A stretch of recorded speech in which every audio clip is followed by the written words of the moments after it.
I'm Vic Myers. Welcome to the Resistance. You know what makes me want to get a mouthful of popcorn and stick my head in the microwave? I'll tell you. How many times?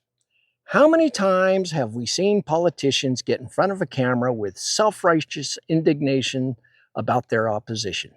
And how many times have those very same politicians later proved themselves to be hypocrites on a level that's frankly too hard to comprehend? Most glaring example, of course, is candidate Trump calling on President Biden to release the Epstein files.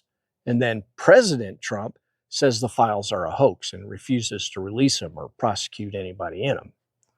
This kind of thing has happened for as long as the world has had politicians. The word hyperbole comes from an ancient Greek word meaning excess or exaggeration. But in the Trump era, holy crap! Not only are we subjected to a daily barrage of verbal diarrhea from Trump, not to be confused with the explosive diarrhea thanks to his USDA cuts, but all of his minions at every level of government have decided to emulate him.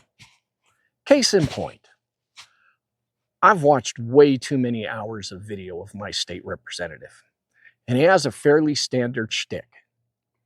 He loves to rant about the Democrats in Denver and how they ignore the needs of rural Colorado. He says Democrats don't care about family farms and ranches. Just like Trump blames everything from his failed forever war in Iran to the drought on Joe Biden, Ty Winter blames every problem in rural Colorado on the Democratic Party. I can't tell you how many times I've heard him do it. But then there's reality. So check out this headline.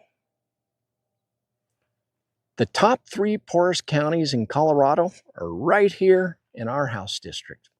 And thanks to Democrats, the kids in those counties will have free, healthier lunches. In fact, 23 of the 31 school districts in our House district are going to receive at least one of the 2 grants mentioned in this story.